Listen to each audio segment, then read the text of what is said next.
Hey, happy Friday and welcome back to the Friday Funnies. You know, today is June 10th, the 161st day of the year, with 204 days remaining. Now, if you do the math, it means we're almost halfway through 2022. So if you planned on doing something this year, it's time to get started. You know, since we haven't been able to travel much in the last 2 years, people are now flocking to airports to get out of Dodge. Flights are full and expensive, and since mask wearing, is no longer required on flights, you can fly the infected skies. Unfortunately, COVID is still with us, and I blame it on the odd happenings in the world. And here are just a few examples. June is Pride Month, and if you are proud, this is your month. Ironically, I don't think any of the Proud Boys will be celebrating Pride Month. But that said, the state of California has taken the concept of being who you identify as to a new level. Bumblebees. They're endangered in California, but they aren't covered under the category of invertebrates, which the state identifies as, and I quote, animals without backbones, as fish.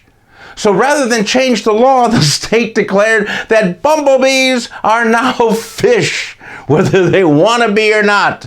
And finally, my can of bumblebee tuna makes some sense.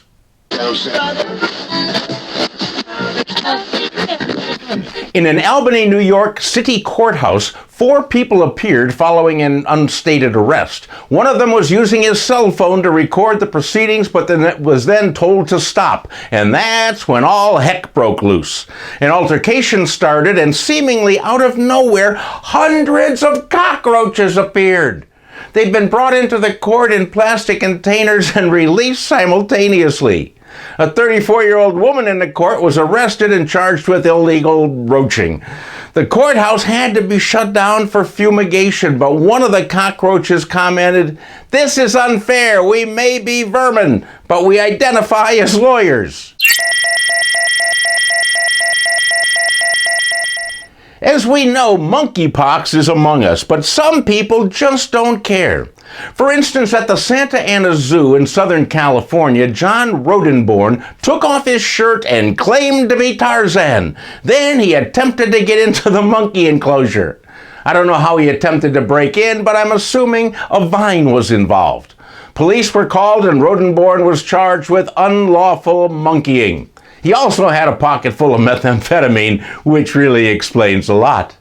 Meanwhile, in Westmont, Illinois, located just a few miles from me, a Jewel-Osco grocery store teamed up with Fresh Del Monte to create a Guinness record for the largest fruit display ever, which I guess that's a category now. The store arranged over 70,000 pounds of bananas in a huge display, and I actually got to see it. After the record was established, people in attendance were allowed to take home bananas for free. And the mass of humanity surged toward the display, not realizing that bananas are a favorite food of monkeys, several of which were watching from nearby rooftops.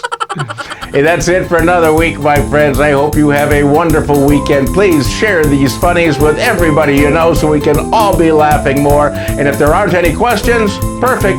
I'll see you back here next Friday.